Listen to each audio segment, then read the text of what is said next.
औज़ुबिल्लाहिमिनश्शैतानिर्रजीम बिस्मिल्लाहिर्रहमानिर्रहीम। उम्मीद करता हूँ दोस्तों आप सब खैरियत से होंगे और अल्लाह के फजल व करम से मैं भी खैरियत से हूँ।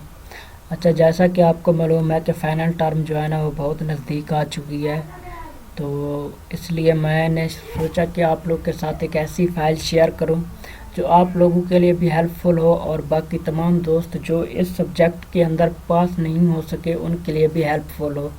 अगर आप हमारी वीडियो पर नए हैं तो प्लीज़ हमारे चैनल को सब्सक्राइब ज़रूर कीजिए और घंटी के निशान को दबाना ना भूलिए, क्योंकि हमारी जो भी नई वीडियो आएगी वो आप तक ज़रूर पहुंचेगी।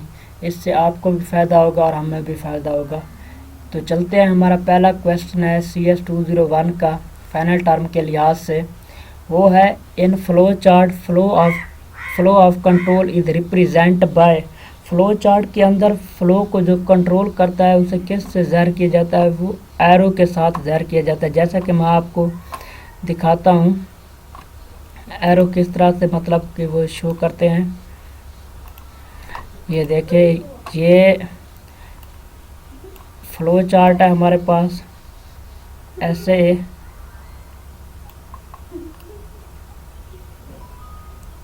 और ऐसे। अब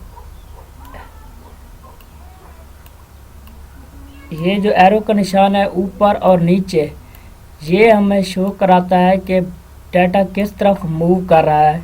तो इसलिए इसको फ्लो चार्ट को जैसे कि ज़ाहिर करते हैं उसको किस चीज़ से ज़ाहिर करते हैं? वो एरो के साथ ज़ाहिर करते हैं। मैं इसको ख़त्म कर देता हूँ। हमारा अगला क्वेश्चन है you can use a dash statement to transfer control elsewhere out of needed nested structure. आप कौन सी चीज़ को ज़ाहिर करते हैं नेस्टेड स्ट्रक्चर के लिए? कौन सी स्टेटमेंट है? तो वो जैसा कि ये आपको इधर स्टेटमेंट के अंदर कहा गया है कि स्टेटमेंट टू ट्रांसफ़र कंट्रोल, यानी कि एक जगह से दूसरी जगह को डाटा ले जाने के लिए कौन सी स्टेटमेंट यूज़ की जाती है? तो वो यूज़ की जाती है गो टू स्टेटमेंट। इसके साथ हमारा अगला क्वेश्चन है which of the given operator is not a valid compound assignment operator. ये वैलिड कंपाउंड यानी कि ये वैलिड कंपाउंड नहीं है। कौन सा असाइनमेंट? बाकी सारे के सारे ठीक हैं, ये वाला वैलिड ठीक नहीं है, मतलब कि कंपाउंड असाइनमेंट ऑपरेटर ये नहीं है। उसके साथ हमारा अगला क्वेश्चन है the purpose of using cout less than is to, यानी कि सी आउट लेस का असल मकसद क्या है? तो वो है display information on the screen, यानी कि इसका असल मकसद क्या है? जैसे कि हमने कोई किसी प्रोग्राम की आउटपुट देखते हैं तो वो सी आउट लेस देन के अगली जो स्टेटमेंट लिखी होती है उसको ज़ाहिर करती है। तो इसका असल मकसद सी और लेस देन का मकसद है कि display information on the screen. Next question है हमारे पास assignment operator is used for. Assignment operator किस चीज़ के लिए यूज़ किया जाता है? तो वो असाइनिंग वैल्यू टू वेरिएबल की जो वैल्यू वो असाइन करता है, मतलब उसको इनिशियलाइज करता है। उसके बाद हमारा अगला क्वेश्चन है missing semicolon at the end of the C++ statement case a dash error. ये जो है मिस, हम सेमीकोलन मिस करते हैं, ये वाला ये जो आपको अंदर ये दिखाई दे रहा है, इसको जब हम मिस करते हैं तो कंपाइलर जो है कौन सा एरर शो करता है? तो उसके लिए ये सिंटैक्स एरर शो करता है। तो इसलिए मिसिंग सेमीकोलन की जहाँ पर भी स्टेटमेंट आए तो आपने आंखें बंद करके सिंटैक्स एरर लगा देना है। उसके बाद हमारा अगला क्वेश्चन है which of the following is not an example of int data type. Int data types की कौन सी एग्जांपल नहीं है? तो वो -4.0, ये वाली एग्जांपल बिल्कुल नहीं है। 0 भी हो सकती है, -32 भी हो सकती है और ये 65,531 भी हो सकती है। माइनस के बाद जो इशारिया वाली रकम आएगी वो नहीं होगी example of int data types की। ये इंट डाटा टाइप्स की एग्जांपल नहीं हो सकती। अच्छा, उसके बाद हमारा अगला क्वेश्चन है फॉर विच अरे द साइज ऑफ अरे should be 1 more than the number of element in an अरे। इनमें से करेक्ट ऑप्शन हमारा 4 है। कौन सी अरे है जो साइज अरे को नंबर ऑफ एलिमेंट अरे से ज़ाहिर करती है? तो वो है चार अरे। इसके बाद हमारा अगला प्रोग्राम है यहाँ पर, इसके बाद हमारा अगला क्वेश्चन है which header file should be include to use function like malloc and the clock। malloc और clock फंक्शन के लिए कौन सी हेडर फाइल को यूज़ किया जाता है, तो उसके लिए हमारे पास ये वाली हेडर फाइल यूज़ की जाती है stdlib.h। ये malloc और clock फंक्शन के लिए यूज़ की जाती है। stdlib.h malloc और clock फंक्शन के लिए यूज़ की जाती है। इसके बाद हमारा अगला क्वेश्चन है using a segment of source code. Source code को यूज़ करते हुए again by adding new functionalities, नई फंक्शनैलिटी को ऐड करते हुए विद साइलेंट और नो मॉडिफिकेशन इज टर्मिनेट कब किया जाता है, उसके बाद कोड जो है ना वो रीयूजेबिलिटी की जाती है। मतलब कि एक जो है ना सोर्स कोड को हम दोबारा से ऐड करना चाहते हैं फंक्शनैलिटी के अंदर, तो उसके जो है ना मॉडिफिकेशन किस तरह करते हैं, उसको मतलब कि उसको कोड को रीयूज़ किया जाता है। इसका करेक्ट ऑप्शन है ये वाला। उसके बाद हमारा अगला क्वेश्चन है the program in which we allocate static memory run easily on. कौन से प्रोग्राम के अंदर हम एलोकेट स्टैटिक मेमोरी को इजीली रन कर सकते हैं, वो है स्टॉक के अंदर। स्टॉक के अंदर स्टैटिक मेमोरी को हम इजीली वो क्या कर सकते हैं, प्रोग्राम को रन कर सकते हैं स्टैटिक मेमोरी के अंदर। अच्छा, उसके बाद हमारा अगला क्वेश्चन है TWAIN stand for. TWAIN stand for का मतलब है technology without an interesting name. उसके बाद हमारा अगला क्वेश्चन है which of the following will be the correct function call for function prototype given below int function into int and semicolon. तो इसका करेक्ट फंक्शन है फंक्शन इनटू एंड और आगे नाम, क्योंकि इंट जो है वो आगे नाम को शो करता है, तो इसलिए एंड पहले आ जाएगा और नाम नंबर जो शो करेगा वो इसका करेक्ट ऑप्शन है। अच्छा जी, हमारा अगला क्वेश्चन है the purpose of the operator use for casting in C is standard dash operators. तो इसके लिए हमारा कौन सा करेक्ट ऑप्शन है, वो है कास्ट जो है ना वो स्टैंडर्ड ऑपरेटर है पड़ा। इसके बाद हमारा अगला क्वेश्चन है which header file should be include in the program to use stream manipulators. कौन सी हेडर फाइल है जो मुश्तमिल होती है प्रोग्राम की स्ट्रीम मैनिपुलेटर्स के अंदर, वो है iomap.h। इसका करेक्ट ऑप्शन है किसके लिए यूज़ किया जाता है, ये header file should be include in the program to use stream manipulators के अंदर, ये वाला इसका करेक्ट ऑप्शन है। उसके बाद हमारा अगला क्वेश्चन है the stream instruction and extraction operator must be overload as non member function.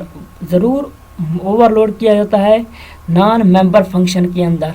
हमारा अगला क्वेश्चन है the operator function for stream instruction greater than and the extension less than must be non-member function of a class। ये non-member function of a class है, ना बड़े हैं ना छोटे हैं, कोई पता नहीं है इसका। इसके बाद हमारा अगली स्टेटमेंट है in statement matrix M2 is equal to M1 assignment operator is being used. ये असाइनमेंट जो है दरमियान में जो असाइनमेंट ऑपरेटर कौन सी है, इसके अंदर जो शो की जा रही है वो है ये वाली दरमियान में इज इक्वल टू वाली अलामत को हम क्या कहते हैं, assignment operator is being used. इसके बाद हमारा अगला क्वेश्चन है which of the following is true overload operator. इसका ऑप्शन कोई नहीं है, तो मेरे ख्याल में इसका ओवरलोड का ऑपरेशन क्या है, इसका ओवरलोड ऑपरेशन शायद मुझे भी कंफर्म नहीं है, तो मेरा ख्याल है इसका ओवरलोड ऑपरेशन जो है वो associative of an operator can be changed.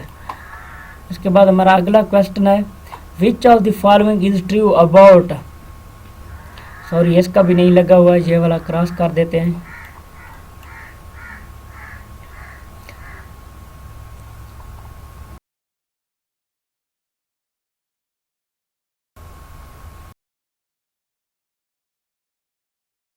अच्छा, इसके बाद हमारा अगला क्वेश्चन है we can use cin dot peek in to function to.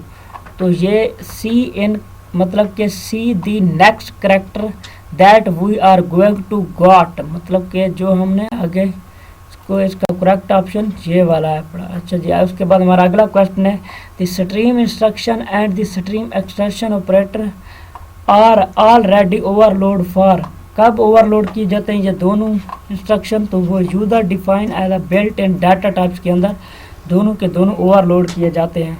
इसके बाद हमारा अगला क्वेश्चन है the order of destruction of an object. एक ऑब्जेक्ट की डिस्ट्रक्शन कब की जाती है? तो ऑर्डर कब किया जाता है? Reverse as the construction order. जब कंस्ट्रक्शन ऑर्डर को रिवर्स किया जाता है तो उसके लिए डिस्ट्रक्शन ऑफ ऑब्जेक्ट को ऑर्डर किया जाता है। अच्छा, इसके बाद हमारा अगला क्वेश्चन है a constructor will create new object. एक कंस्ट्रक्टर कब ऑब्जेक्ट को क्रिएट करता है? With a file copy of another object. एक फाइल की कॉपी को। This type of copy is known as deep copy constructor कहलाता है। इसके बाद हमारा अगला क्वेश्चन है the macro when task argument is called. Task argument is called parameterized macro कहलाती है। Which of the following is not a processor directive. ये वाला प्रोसेसर डायरेक्टिव नहीं है, बाकी सारे हैं hash line, hash define, hash error, ये सारे के सारे प्रोसेसर डायरेक्टिव हैं सिवाय एन डिफाइन के। तो इसके बाद हमारा अगला क्वेश्चन है stack allocation is dash efficient the dynamic allocation. तो इसका it dependent on the situation. Stack allocation is it dependent on the situation efficient then the dynamic allocation दे। अच्छा, इसके बाद हमारा अगला क्वेश्चन है the function free return back the allocate memory go through the calloc and malloc to.